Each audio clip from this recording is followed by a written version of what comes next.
The next thing the bile does as it moves through the intestines is to balance the immune system.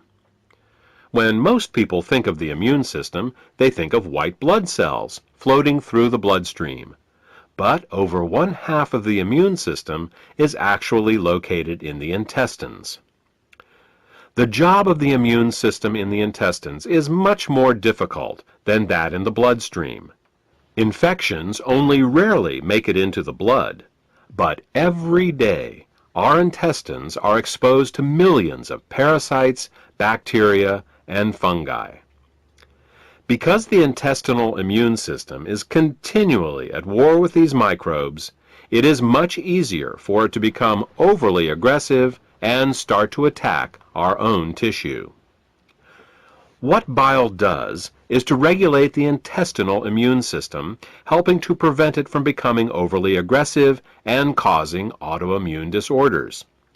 If you're suffering from a gut-related autoimmune disorder, it may be because of a blockage of bile flow. The last thing that bile does in the intestines is to kill parasites and candida.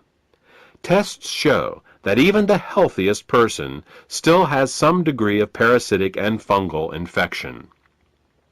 While there are many antiparasitic and antifungal remedies available in the marketplace, most of them are mildly toxic and therefore unsuitable for daily use. If, however, your bile flow is healthy, then you have a built-in defense against parasites and candida. Well, that about covers what bile does to maintain the health of the intestines, and what happens when bile can't get into the intestines in proper amounts due to the presence of biliary sludge and gallstones. Now, let's turn our attention to what happens when biliary sludge and gallstones cause toxins to back up into the bloodstream. Just as the kidneys remove water-soluble toxins from our bodies, the liver removes fat-soluble toxins from our bodies by putting them into the bile. If the bile gets clogged up due to biliary sludge and/or gallstones, then the fat-soluble toxins can't get out, and they start to build up in the body. One of the first signs that bile is backing up is an increase in cholesterol. This happens because the only way cholesterol can leave the body is through the bile. Impaired bile excretion causes cholesterol levels to rise. It's that simple. In addition to the levels of cholesterol rising, bilirubin levels can also begin to rise. If they get to be bad enough, you can see the whites of a person's eyes, and sometimes their skin, take on a yellow tint. The technical term for this is jaundice. While an increase in cholesterol and bilirubin levels in the body is easy to recognize, the accumulation of other toxins is not. Literally thousands of toxins and chemicals are processed by the liver for removal through the bile each day. When gallstones and biliary sludge prevent these toxins from leaving the body, they begin to accumulate in the bloodstream and the tissues, causing all sorts of problems. Dissolving gallstones and biliary sludge is an often overlooked but vitally important part of any detoxification program. The last problem we will discuss, that is caused by bile backing up into the bloodstream, has to do with immune function.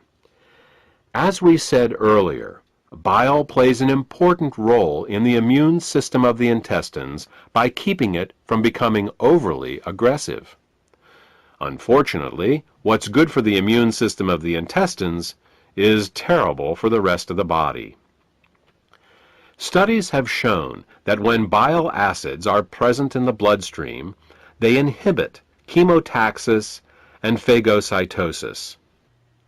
These are fancy words for how well white blood cells can locate, move towards, and swallow infectious microbes.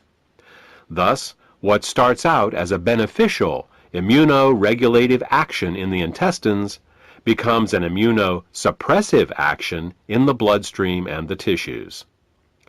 These are all effects of bile backing up in the bloodstream. The final set of problems we will discuss is how biliary sludge and gallstones can affect the neighboring organs. In addition to bile acids backing up into the bloodstream, bile can also back up into the pancreas and liver, where it can cause alkaline burns.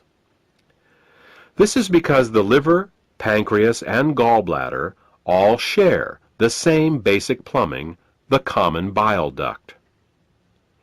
There are valves that keep the bile from backing up into the liver and pancreas.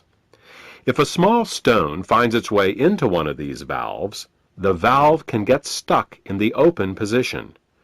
If this happens, then every time the gallbladder contracts to squeeze the bile into the small intestines, it can also squeeze the bile into the pancreas and the liver, causing caustic alkali burns and irritation. You see, very alkaline substances can burn us just as easily as very acidic ones. And with a pH of 9.5, bile is very alkaline. Mild alkali burns for a short time in these organs may only result in local irritation, but over a long period of time, these alkali burns can cause diabetes, hepatitis, and cancer.